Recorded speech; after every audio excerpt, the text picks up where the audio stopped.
Por que as lendas do Japão são tão esquisitas? É incrível como o Japão tem tanta criatividade para criar lendas e monstros. Talvez pela diferença cultural ou algo assim, mas lendas japonesas parecem ser bem mais macabras e estranhas do que de outros países. Porque tem desde um ser que lambe sujeira do banheiro, um guarda-chuva falante e até uma mulher que foi partida no meio por um trem. E muitas outras lendas bizarras que não ia caber em um vídeo só. Então eu separei algumas bem intrigantes para dizer o mínimo. No vídeo passado eu esqueci de mostrar quem sugeriu os temas, então eu vou deixar na tela quem sugeriu o tema desse vídeo e do vídeo anterior. Muito obrigado pelo apoio de vocês. Podem deixar seus comentários que eu vou responder todo mundo assim que possível. Aliás, se aparecer a opção de hypar o vídeo, clica nela que vai ajudar bastante o canal a crescer. Enfim, meu nome é Samuel e sejam muito bem-vindos ao canal Ômega. E bora começar o vídeo. Nurari Ryon. Vai ter cada nome difícil nessa lista. Bom, você já teve aquela sensação estranha de que alguém estava na sua casa enquanto você estava ocupado demais para anotar? Que a louça apareceu suja misteriosamente, o sofá tá afundado e um cheiro de cigarro invadiu a sua sala mesmo que ninguém na sua casa fume? Bom, talvez seja aquele seu primo do interior que veio te visitar sem te avisar. Mas, se você não tem visita, então é melhor providenciar uma câmera de segurança. Porque você provavelmente recebeu uma visita do Nurari Ryon. Imagina um velhinho de cabeça comprida, calvo, com o rosto meio enrugado. Agora vista ele com um kimono de seda e esse é o Nurari Ryon. Só que não se engane, apesar dele parecer o Lula Molusco, ele é conhecido como o comandante supremo de todos os yokais, os monstros do folclore japonês. E claro, ele adora chá caro, petiscos importados e tabaco fino. A lenda diz que ele aparece à noite, quando a casa tá aquele caos. Panela de pressão apitando, cachorro chorando, filho latino. E no meio desse caos doméstico, ele chega num palanquim bem luxuoso. Pra quem não sabe, um palanquim é um meio de transporte que é uma espécie de cabine ou carroça sem rodas, normalmente carregado por pessoas. E ele entra na casa sem ninguém notar, e caminha com calma como se estivesse em casa, servindo do melhor chá, sentando no sofá e ligando a TV. Mas aí vem a parte mais sinistra. Mesmo quando você percebe que tem um velho estranho fumando, sentado no seu sofá e pisando no seu tapete de oncinha, você simplesmente aceita. Algo na aura dele faz com que todos aceitem que ele é o verdadeiro dono da casa. Você até faz reverência quando ele vai embora. E só depois, quando ele já tá longe, você percebe: pera, quem que era aquele cara? Agora, onde nasceu esse ser tão abusado? Segundo registros antigos da província de Okayama, ele começou como uma bolota do tamanho de uma cabeça humana que flutuava na água, e fugia quando tentavam pegá-lo e reaparecia zombando. Alguns estudiosos acham que ele surgiu dessas visões de pescadores meio bêbados vendo lulas gigantes ou águas vivas sendo confundidas com algo sobrenatural. Então meio que realmente ele é parente do Lula Molusco, mas aqui entra o plot twist. Pesquisadores sugerem que toda essa fama de chefe dos monstros pode ter sido criada por acidente. Em 1929, um autor chamado Morihiko Fujisawa escreveu um livro ilustrado sobre yokais. E ao ver o desenho antigo de um velhinho estranho, ele decidiu que ele era o comandante supremo dos monstros. Pois é, o título mais importante do mundo das trevas foi basicamente um palpite aleatório de um escritor. Você tem alguma história estranha de algo que apareceu na sua casa? Comenta aí, dependendo, vire um vídeo com os relatos de vocês. Kunikuni. Imagine que você tá no Japão, no meio de um campo de arroz, num sol tão quente que já faz o suor sair em estado gasoso, e lá no meio das plantações você vê uma coisa branca, fina como papel e dançante. Sim, dançando. Mas não uma dança bonita tipo balé, é mais uma dança estranha, como se ele estivesse tendo uma convulsão. Seus braços e pernas, se é que dá pra chamar aquilo de braço e perna, balançam no ritmo esquisito. Você pensa, é só um espantalho, certo? Errado. Você acabou de ver o Kunikuni. Kunikuni em japonês quer dizer algo como torcer ou contorcer. Segundo as lendas, o Kunikuni aparece em dias quentes de verão, geralmente em horário do almoço, no meio de campos abertos, especialmente em campos de arroz. E a aparência dele é simples, uma figura branca, fina como papel ou pano, que se contorce sem parar. Até aí tudo bem, já vimos coisas bem piores no metrô de São Paulo. O problema começa quando você olha pra ele por muito tempo, ou quando chega perto. Existem alguns relatos de pessoas que viram o Kunikuni de longe e pensaram que ele era só um pano preso em um poste. Talvez um tipo de espantalho, mas conforme você vai se aproximando, a coisa continua dançando, mesmo sem vento. E quando você chega perto demais, você enlouquece, simples assim. Bom, e tem explicações? Uma delas é que tudo isso pode ser causado por alucinações por desidratação e calor ou espantalhos diferentões, ou talvez uma combinação dos dois, mas muito provavelmente é só mais uma creepypasta japonesa. Akanami. Agora eu vou te contar uma história que provavelmente vai ser um incentivo para aquela faxina que você tá adiando, que eu sei. Essa é a história do Akanami, o espírito lambedor de sujeira. Pois é, você ouviu bem, lambedor. Ele é um yokai do folclore japonês e seu nome já entrega a treta. Aka significa sujeira e Nami, bem, significa lamber. Ou seja, ele é basicamente um limpador de banheiros freelance. Só que em vez de pano e desinfetante, ele usa uma língua gigante e tóxica. Ele é do tamanho de uma criança, mas anda curvado igual uma lagartixa.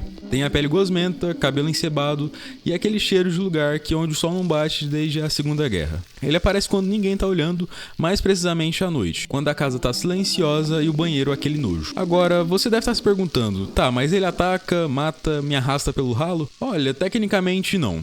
Pra sorte de quem tá assistindo com o banheiro sujo, ele é tímido e evita humanos. Se você acender a luz, ele foge. Então, provavelmente, o maior perigo aqui é o seu banheiro imundo. Na verdade, ele ataca o que realmente importa pra ele. O mofo, crosta de sabão, aquela mancha amarela no vaso, os cabelos do ralo e o lodo preto das paredes. Mas não vai achando que você ganhou a boa e vai ter um banheiro limpinho. A saliva dele é tóxica. Seu banheiro vai ficar igual banheiro químico no final de festa. Enfim, qual a origem da lenda? Segundo os estudiosos, também conhecidos como mães cansadas do Japão, o Akanami surgiu como uma tática de medo. Tipo, filho, se você não limpar o banheiro, o monstro vai aparecer de noite e lamber tudo com a língua gosmenta dele. Simples e direto. Nada melhor que um trauma, né? Funciona melhor que castigo e então, da próxima vez que você pensar, amanhã eu limpo, pense bem. Bom, se você chegou até aqui, significa que você tá curtindo o vídeo. Então, considere se inscrever, ou se já for inscrito, considere se tornar um membro. Meu computador já fez uns 8 anos de idade e já tá pedindo uma aposentadoria. Ele tá travando bastante, fazendo demorar muito mais para editar os vídeos. Então, eu vou precisar investir em umas peças novas. A partir de R$ 1,99 você já consegue se tornar um membro e ajudar o canal a ficar cada vez melhor. Eu vou ser muito grato a todos que se tornarem membros. Enfim, vamos continuar o vídeo. Jorogumo. Jorogumo em japonês significa tanto senhora da ligação ou aranha enfim, ela meio que trabalha com sedução e devoração também. Diz a lenda que lá nas florestas do Japão, perto de uma cachoeira chamada Joren, vivia essa criatura. Uma aranha monstruosa que já tinha passado dos 400 anos, o que aparentemente é quando aranhas ganham superpoderes no Japão. Tipo uma festa de debutante, só que do terror. Com seus poderes, ela podia se transformar numa linda mulher, só que com um pequeno detalhe. O reflexo dela ainda mostrava sua verdadeira forma. Então, se um dia você estiver no encontro e sua companheira evitar espelhos, é melhor correr. Na lenda, tudo começa com um lenhador. Ele tava lá descansando, curtindo o som da água, quando de repente, teias nos pés e nos braços. Ele tentou cortar os fios, mas era como tentar desembaraçar o pisca-pisca da árvore de Natal. Quando finalmente ele conseguiu se libertar, ele amarrou as teias num tronco de árvore para ver o que acontecia. Resultado, o toco foi arrastado para dentro da água. Porque claro, né? Uma aranha com mais de 400 anos puxa um tronco de árvore como se fosse um pé de alface. Depois disso, a cidade inteira entrou em pânico. Pararam de ir até a cachoeira, colocaram placas, cancelaram os piqueniques e botaram a culpa no governo. Mas aí apareceu outro lenhador. Ele estava cortando madeira e quando deixou o machado cair na água, adivinha quem devolveu? Ela, a Mulher-Aranha. O lenhador se apaixonou pela moça e então começou a visitar a cachoeira todos os dias, levando flores e poemas. Mas ele começou a definhar, porque a Jorogumo estava literalmente sugando a energia vital dele. O monge do vilarejo percebeu, ele foi com o lenhador até a cachoeira, armou um ritual e começou a recitar uma sutra budista. E aí que as teias apareceram tentando agarrar o rapaz como se fosse um pastel de feira. Mas o monge continuou recitando até que as teias desapareceram. Mas o lenhador, apaixonado, ainda queria vê-la. E procurou a ajuda de um Tengu, um espírito da montanha que disse tipo, mano, isso aí não vai dar certo não. Mas o lenhador teimoso voltou pra cachoeira e se entregou, sendo puxado pelas teias e desaparecendo nas águas pra nunca mais ser visto. Casa Obaki.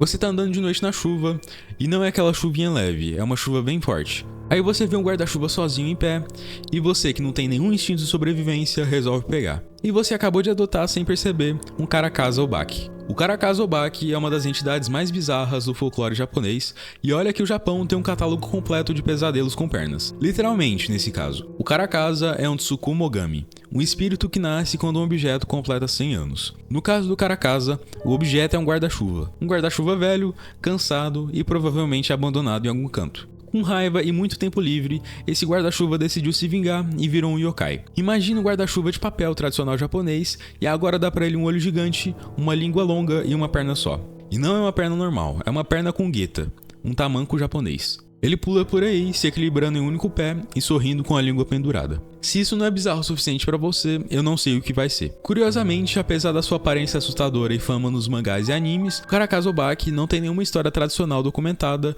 como os outros yokais famosos. Nada de certa vez em um vilarejo, nem um monge encontrou, ele simplesmente apareceu. Quase como se tivesse sido inventado por alguém muito criativo e com tempo demais durante o período Edo. Agora voltando à sua caminhada na chuva, você abriu aquele guarda-chuva aparentemente abandonado e funcionou, só que minutos depois você nota uma coisa, ele tá te guiando, e a cada pulo que você dá pra acompanhar, você ouve algo como se fosse uma madeira batendo contra a pedra. E você olha pra baixo e seu guarda-chuva tem uma perna. Você grita, claro, e provavelmente solta o guarda-chuva e sai correndo. Mas ele vai atrás de você, e bem rápido pra quem tem uma perna só. E pra piorar, ele começa a rir, mas não com aquele riso maligno de filme de terror, na verdade é um riso meio bobão. E depois, você acorda no hospital com uma enfermeira perguntando como você torceu o tornozelo e você mentindo que caiu da escada. Mas a história não termina aí. Dizem que o Caracasa aparece apenas para os desrespeitosos, aqueles que descartam coisas antigas sem pensar. Tipo aquela xícara que sua avó guarda por 50 anos esperando uma ocasião especial e você acabou quebrando. Pois é. Isso aí tá anotado. Ou o ventilador velho que você jogou fora porque fazia muito barulho. Ele também tá esperando a vez dele. E sabe aquele seu primeiro celular? Pois é. Cuidado, ele pode voltar. E se for um daqueles Nokia tijolão, é melhor se preocupar. Enfim, na próxima vez que chover e você encontrar um guarda-chuva sozinho na rua, é melhor ficar molhado, deixa lá. Tec-tec. Você tá voltando pra casa, uma noite escura, rua quase deserta, só tem você, um poste piscando e aquele silêncio desconfortável. E aí você ouve um som rítmico quase metálico. Você para, olha em volta e não tem ninguém. Mas o som continua e tá mais perto agora. A essa altura, seu cérebro já apertou o botão de pânico e começou a procurar desculpas lógicas, tipo, deve ser um gato. Mas na verdade, pode ser ela, a Tec-Tec. Dizem que ela era uma jovem comum, alguém com sonhos e rotina. Mas um dia, ao atravessar o trilho de um trem, aconteceu o que ninguém quer nem imaginar. Ela escorregou, tropeçou, foi empurrada ou se jogou. As versões mudam bastante, mas a história termina igual. O trem passou e partiu ela ao meio. O corpo foi dividido em duas partes e a alma ficou presa entre o mundo dos vivos e dos mortos, revoltada e sedenta por vingança. Só que a parte de cima por algum motivo voltou, se utilizando dos braços para andar e rápido, muito rápido. Mais rápida do que gente com duas pernas saudáveis. E não adianta correr porque ela com certeza vai te alcançar. E se ela te alcança, ela sempre tem um mesmo objetivo, te deixar igual ela. Existem muitas versões, mas em todas elas sempre tem esse som peculiar e esse mesmo objetivo. Essa com certeza é uma das lendas mais assustadoras do Japão. Mas provavelmente também é só mais uma creepypasta. Bom, eu vou ficando por aqui. Se tiverem gostado do tema, deixem seus likes e me avisem nos comentários que eu trago a parte 2. E falando em Japão, nesse vídeo das ilhas que tá na tela agora, eu comentei de algumas com histórias bem macabras que tem por lá. Tipo essa Ilha dos Coelhos, que a história por trás não é nem um pouco fofa. Enfim, eu vejo vocês por lá. Até mais.